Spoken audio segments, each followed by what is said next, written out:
One that got wet. Here is another, and here is yet another.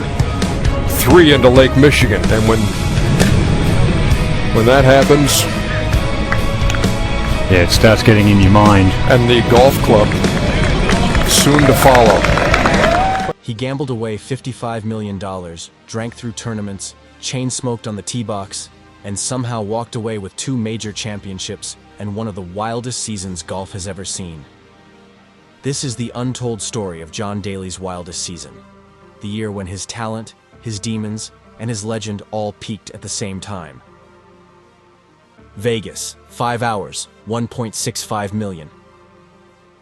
Picture this, Las Vegas, middle of the night.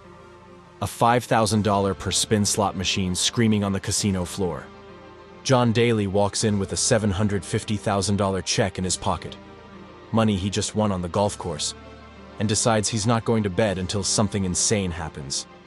30 minutes later, $600,000 is gone. 2 hours after that, he's blown through another $600,000 on casino credit. By the time he finally pushes away from the machine, Daly has lost $1.65 million in just 5 hours. And here's the craziest part. This isn't even the most shocking thing about his career. Between 1991 and 2007, John Daly estimates he lost between $55 and $57 million gambling. How does a guy hemorrhage that much money, drink like a rock star, and still pull off one of the greatest underdog seasons in sports, and live to tell the story on a podcast in 2026? The 9th alternate who drove all night. August 1991. Crooked Stick Golf Club in Indiana. The PGA Championship is about to start. And John Daly? He's not even in the tournament. He's the 9th alternate, basically a just-in-case everyone else drops out name on a list. He's back home, not expecting anything, when the phone rings. Enough players have withdrawn. Suddenly, the most unprepared man in golf has a spot in a major championship. What does Daly do? He jumps in his car and drives through the night from Tennessee to Indiana. No practice rounds. He's never walked the course. He knows nothing about the layout, nothing about the greens, nothing about how brutal Crooked Stick can get. Imagine showing up cold to your first day at work. And the first day is the Super Bowl. When Daly walks onto the property, fans notice him instantly. He's not built like a typical golfer, more like an offensive lineman with a mullet, a wild backswing that goes past parallel, and a swing speed the tour just isn't used to seeing. He borrows a local caddy, gets a quick crash course on where not to miss, and then steps onto the first tee like it's just another weekend money game. And then, he detonates. He unleashes these towering bombs off the tee, cutting corners other players never even considered. The crowd sees this unknown guy swinging out of his shoes, smoking, playing fearless golf, and instantly they're hooked. By Saturday, CBS is locked in on him. Daly fires a 69 and grabs a 3-shot lead. By Sunday, he finishes the job. The 9th alternate, the guy who'd never seen the course before the tournament started, wins the PGA Championship, his first PGA Tour win, and it's a major. And when he gets that $230,000 winner's check, he does something that hints at the complicated person underneath the chaos. He donates around $30,000 to the family of a spectator who died after being hit by lightning earlier that week. The world sees the drinking, the bombs, the attitude. But moments like that? That's why fans fell in love with him. Grip it and rip it becomes a movement. Overnight, John Daly becomes a cult hero. This isn't just a golfer who hits it long. This is a guy who represents every fan who ever thought, "I'd rather swing hard and have fun than play it safe." His unofficial motto becomes, "Grip it and rip it." He doesn't look like a country club golden boy. He looks like the guy you'd see at a bar at midnight and at a Waffle House at 3 a.m. And somehow, that guy is beating the best golfers in the world. But the fame comes with gasoline. The same personality that makes him fearless on the course makes him reckless off it. The casinos become his second home.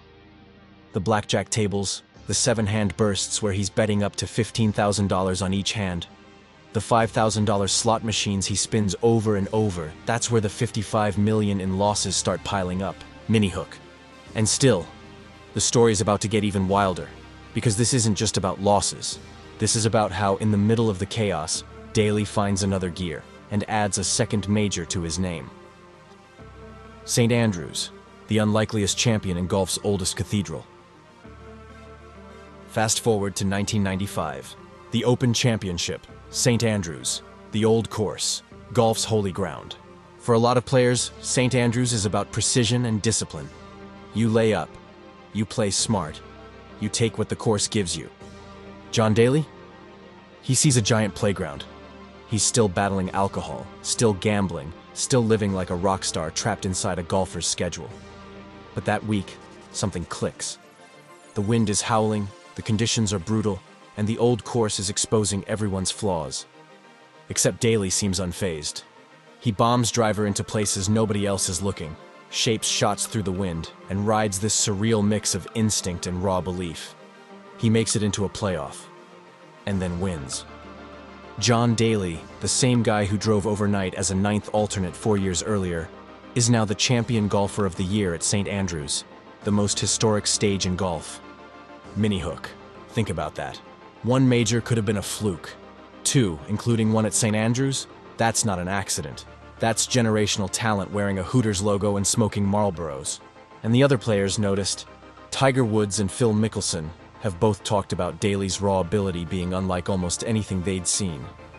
Daly himself has said he and Tiger were similar in natural talent, but that Tiger's ability to read greens and stay locked in mentally put him multiple steps ahead.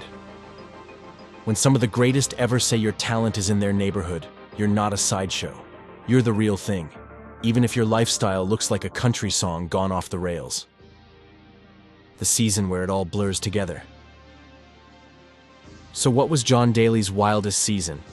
You could argue it wasn't just one calendar year, but this insane stretch where his golf, his addictions, and his celebrity were all maxed out. A continuous loop of airports, casinos, tee times, and tabloid headlines. Stories from that stretch sound made up until you realize they're not. There's the Vegas trip where he loses $1.65 million in 5 hours after taking a $750,000 runner-up check straight to the casino. There are the marathon blackjack runs, up to 2 days straight at the tables, playing 7 hands at once for up to $15,000 per hand, riding the adrenaline until the sun comes up and the losses hit 8 figures over the years. And then there's maybe the most John Daly story ever. The one where his caddy literally has to drag him out of a casino and get him to the golf course. And Daly still goes out and shoots under par. Mini hook. How many athletes can say, yeah, my caddy basically carried me to the first tee from a casino, and I still beat guys who went to bed at 9 p.m. That's the paradox of John Daly's wildest season. The more his life looks unsustainable, the more legendary his stories become. He's winning big, losing bigger, and turning every week on tour into something you genuinely can't script. He's the guy who might show up hungover, play like garbage, or suddenly catch fire and post 65 like nothing ever happened. And through all of it, fans keep showing up. Because while other golfers grind, speak in cliches, and keep their private lives buttoned up, Daly is just himself, unfiltered, messy, honest. The podcast confessions, and the $55 million reality check. Fast forward to the 2010s and beyond. John Daly starts opening up more in long-form interviews and podcasts, breaking down the wreckage of those wild years. He explains how he and his team went back through his tax records just to figure out how much he'd lost gambling. The number shocks even him, $55 to $57 million, gone. He talks about gambling binges that go 2 days straight, about sitting at high-limit slot machines, pulling for $5,000 a spin, about chasing losses with bigger and bigger bets. Imagine doing the math on your own life and realizing you've blown more money than some franchises are worth. By the time he's sharing fresh stories again in early 2026, he's not bragging, he's reflecting. The tone is different. Still funny, still wild, but there's a weight to it. You can hear a guy who knows he should probably be broke, broken, or dead. And instead, he's here, still playing, still signing autographs, still telling stories about beating elite fields while barely holding himself together. Beating the best while breaking himself. Here's what makes Daly different from a typical what could have been story. Most athletes with addiction problems become stories of pure decline. Daly? Even in the middle of all this madness, he kept flashing brilliance. He pushed Tiger Woods to a playoff in 2005, walked away with that $750,000 check, and then blasted it all in Vegas. He bounced between sponsors, rehabs, suspensions, comebacks, and still found weeks where he'd outdrive everyone, drain putts from everywhere, and remind people why he ever mattered in the first place. Other pros saw the same thing. They knew his ball striking was on a different level. They saw someone who could overpower a course with raw power and ridiculous feel when he was locked in. Mini hook.